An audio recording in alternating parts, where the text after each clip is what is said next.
mariak te a khoharalung len chang ni te hian lal ram tul panga ka kur pui song te kha khoya nge mo in ngain ngai hian ka rum vong vong a thin o soi non anwa malo lalpa mangai rual dut ne lalpa tharau thiang lim zara o lim le lo ma in to khomin thin lung mun khat pu a Zion la moi sa Zion mai par kan lai zong te kha kun le ni ten lo in herliam se lo mangai len rual lung du then na ni ko la alo her chua le mai thi no how I this building gone why come over by amen amen amen hallelujah hen tolo naram Zion o ngain karum katrap chun ni dinin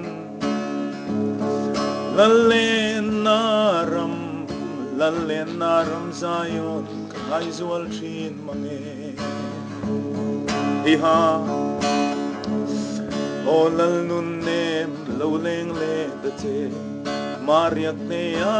khoharalung len chang ni hian lalpa itel lo chuan tlai ni kaleng zo lo khovel paran thale ram ro a hian lungai na le buaina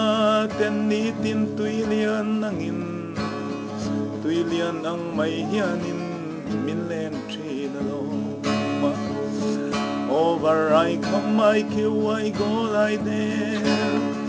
it will this be why go oh apply then never kill I there ngain karumathin karam lun tur chu kalal ram chuan ni angai lo an ti lo abel that na in kopui chunga en ro rel na lal thut ne ro pui chunga ro rel in a chuanga amen amen amen biram no an tha nu akha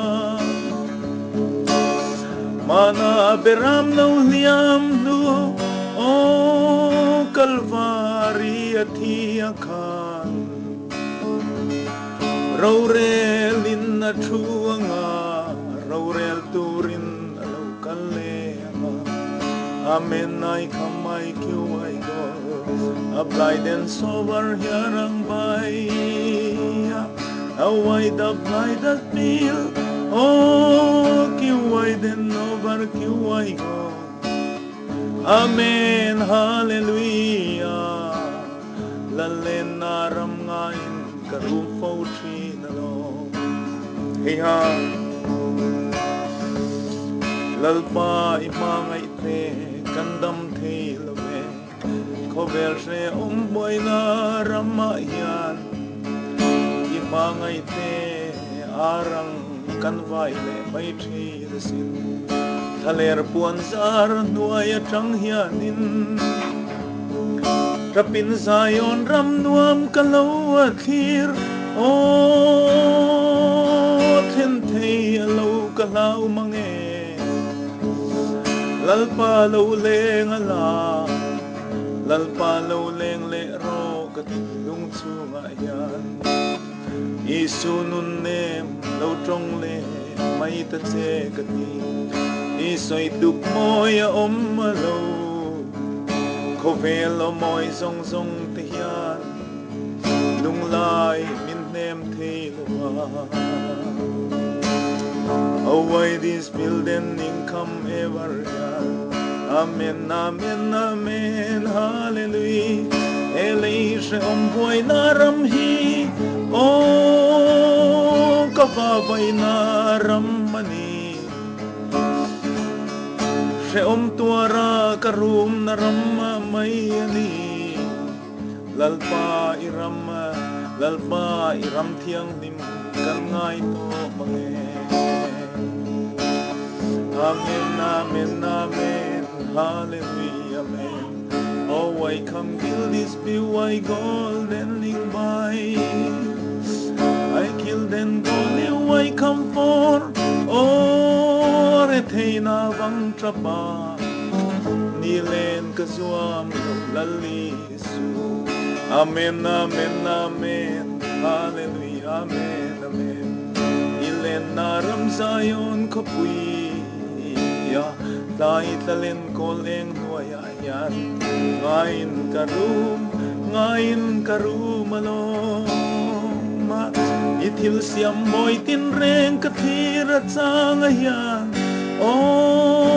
ilen naram zayon ilen naram zayon ngain kalurum le mai thi na lo chung mu yang in leng thia mila lata ka khian tho kin ka leng nga ka himana kalvari walam ka shu tange tin chu mun ka chwa san le huna chwa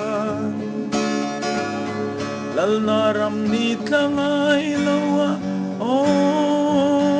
lal naram ni tlangai lo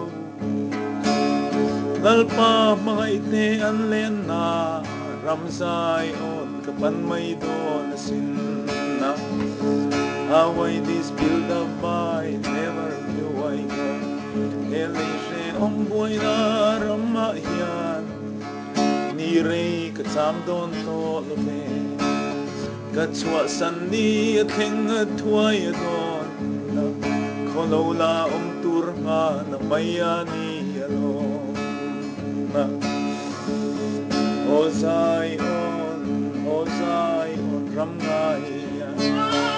kwa har sui lung aleng e mai lalpa iram ngai hian o lalpa iram ngai hian kalung aleng mange kai zong sui lung aleng e mai kapi o itel lovat lai ni len zong har mang kwa har chun ni arizan kwa shui ang si le thi lungai na le boy na chum pui ya o lo kiang to mai ta che karam ngai lai Zion ram ka chuan na nge boy na lo kiang to mai ta che ka ti Thaler puan zar nuaya chang hian Thaler re boy na ram ma chang ai hian na Trapin Zion ka lo clear tree na sinna lunga leng e mai o lung leng e mai o ngain ka kurzel mai don sin sui lung leng mange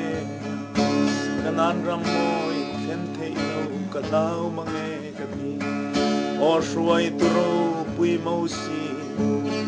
kanan ramoy min shuai theng ala e mangai te thale sham buai na ramahia chawin kan ru mani nun tui ha lin kan ru sinay tlang le Zion tlangin karaya o lalpay mangay ne arang kanvay shuay turaw pui mausi shuay turaw pui mausi kan ngay emase amen now I come go never you I then you I does build up by never go I kill the white das Bild dabei, mayang mayang ay